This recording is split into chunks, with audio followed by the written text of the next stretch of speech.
আসন্ন স্বাধীনতা দিবস উদযাপনকে সামনে রেখে রাজ্য পুর ও নগর উন্নয়ন দফতরের উদ্যোগে রাজ্য জুড়ে চলছে বিভিন্ন সচেতনতামূলক এবং সাংস্কৃতিক কর্মসূচি। সেই কর্মসূচিরই অংশ হিসেবে রবিবার রায়গঞ্জ পৌরসভার পরিচালনায় রায়গঞ্জ কর্নেশন হাই স্কুলে অনুষ্ঠিত হলো অঙ্কন এবং প্রবন্ধ প্রতিযোগিতা। প্রতিযোগিতায় রায়গঞ্জ শহরের বিভিন্ন বিদ্যালয়ে বিপুল সংখ্যক ছাত্রছাত্রী অংশগ্রহণ করে। স্বাধীনতা, দেশপ্রেম এবং নাগরিক দায়িত্ববোধের মতো বিষয়কে কেন্দ্র করে খুদে প্রতিযোগীরা তাদের সৃজনশীলতা এবং ভাবনার পরিচয় তুলে ধরে। অনুষ্ঠানে উৎসব মুখর পরিবেশের পাশাপাশি স্বাধীনতা দিবসের তাৎপর্য এবং নতুন প্রজন্মের মধ্যে দেশপ্রেমের চেতনা জাগিয়ে তোলার বার্তাও উঠে আসে।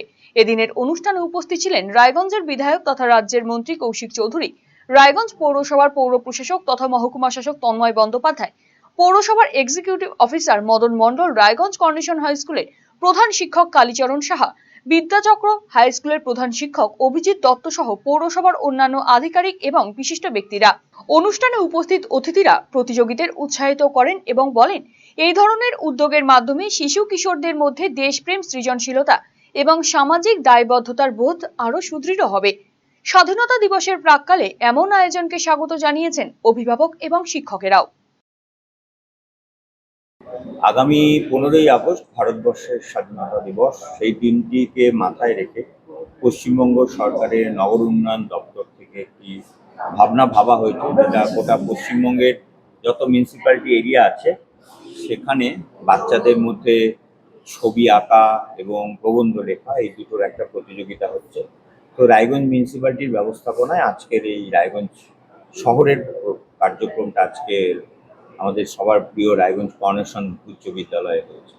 সেখানে সেই কারণে আমরা সবাই একসাথে সমবেত হয়েছি, বাচ্চারা এবং অভিভাবকরাও একসাথে সমবেত। বিভিন্ন শহরে বিভিন্ন স্কুলের বাচ্চাদের নিয়ে যারা ছবি আঁকতে ভালোবাসে বা লেখালেখি করে, এখনো ছবি আঁকার বাচ্চা হয়তো এখনো অনেক পাওয়া যায়, কিন্তু এই প্রবন্ধ প্রতিযোগিতাটা এটার গুরুত্ব আরো বেশি, কারণ বাচ্চাদের মধ্যে এখন লেখালেখির ভাবনা, চিন্তা, ক্রিয়েটিভ বিষয় ভাবনা এগুলো কমে যাচ্ছে, বিশেষ করে লেখালেখির কথা ভাবনা।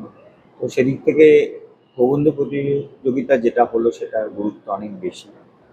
আমরা যেভাবে বাচ্চারা মোবাইল ব্যবহার করে, তাতে মোবাইলের ব্যবহারের যে খারাপ দিক সেটারই প্রভাব বাচ্চাদের মধ্যে বেশি পড়ে।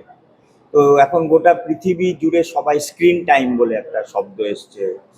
তো বাচ্চারা যাতে মোবাইল ব্যবহার কমায়, ইভেন বড়রাও যাতে মোবাইল ব্যবহার কমায়, কারণ মোবাইলের যা আমরা দেখি সেগুলো আমাদের ক্রিয়েটিভ ভাবনা চিন্তাগুলোকে নষ্ট করে দেয় বা আমাদের মস্তিষ্কে, যেটা বাচ্চাদের ক্ষেত্রে অনেক বেশি পড়ে। বাচ্চাদের মনোসংযোগ নষ্ট হয়, বাচ্চাদের খেলাধুলো, গল্প, মেলামেশা এগুলো থেকে বাচ্চারা অনেক বেশি একাকিত্বে ভোগে, মোবাইলটা ছাড়া সে আর থাকতে পারে না। তো এই অসুখগুলো ধীরে ধীরে বাচ্চাদের মধ্যে বাড়ছে। সেটাই বলার চেষ্টা করেছি, বাচ্চারা যদি অনেক বেশি ক্রিয়েটিভ বিষয় নিয়ে যুক্ত থাকে, ছবি আঁকা, গান, গল্প, লেখালেখি, তাহলে বাচ্চাদের মনটা অনেক ভালো থাকবে। Eastern India's #1 boarding school, Himalayan International Residential School, Siliguri. Separate AC hostel for boys and girls. 126-acre lush green campus. World-class sporting facilities. Admission open for session 2026-27. Hurry up. Limited seats. কলকাতার RGM Ayurvedic medical college and হাসপাতালের medical officer doctor Somnath Dutta এখন নিয়মিত রোগী দেখছেন রবিবার, সোমবার এবং মঙ্গলবার। দীর্ঘদিনের হাঁটু, কোমর, গাঁট ব্যথা, নার্ভের সমস্যা, পেটের সমস্যা, যৌন সমস্যা ও মানসিক সমস্যা সমাধানের নির্ভরযোগ্য প্রতিষ্ঠান রায়গঞ্জ স্কুল রোডের লোকনাথ আয়ুর্বেদিক ঔষধালয় ও রায়গঞ্জ LIC মোড়ের লোকনাথ আয়ুর্বেদ চিকিৎসালয়। এখানে স্বর্ণপ্রাশন, কাপিং থেরাপি, লিচ থেরাপি ও পঞ্চকর্মার মাধ্যমে চিকিৎসা করা হয়। তাই নাম লেখাতে আজই যোগাযোগ করুন 9434966017 এবং 9153958198।